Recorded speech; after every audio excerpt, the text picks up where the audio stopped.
কাউকে তীর মারার ওই যোগ্যতা মনে করি না, আর আমি তীর আসলে মারিও না। আনফর্চুনেট হয়তোবা কার্মা বা ভাগ্যের ক্রমে আপনারা হয়তোবা তীরটাকে এদিক ওদিক করেন। বাট টু বি অনেস্ট, আমি অ্যাকচুয়ালি অপবিশ্বাস একাই। অবশ্যই আমার স্কুল কেরিয়ারে একটি মানুষের অনেক বেশি সাপোর্ট যুক্ত ছিল, অবশ্যই কিং খান। আদারওয়াইজ আমি মনে করি যে আমার টেকনিক্যাল পার্সন তার মধ্যে হতে পারেন আপনারা, তার মধ্যে আমার ডিরেক্টর, আমার প্রডিউসার, আমার সহশিল্পী যারা আছে। এছাড়া আমি আসলে টিম নিয়ে কখনো আমি চিন্তাই করি, বিকজ আমি সো বিজি আমার ওয়ার্ক নিয়ে, নতুন নতুন প্ল্যানিং নিয়ে।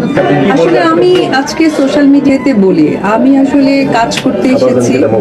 আমি আমি আমি নিজেকে মনে করি আমি একজন পরিশ্রমী মানুষ, যেহেতু বাংলার 18 কোটি মানুষের মধ্যে হয়তো বা 12 থেকে 13 কোটি মানুষ আমাকে পছন্দ করে, বাকি সংখ্যক মানুষ হয়তো আমাকে চেনেন না, আর কিছু সংখ্যক মানুষ হয়তো অপছন্দ করে। তো পছন্দ অপছন্দ মিলিয়ে এইটুকু বলবো, তারা আমাকে অবশ্যই দেখেন বা অনুসরণ করেন।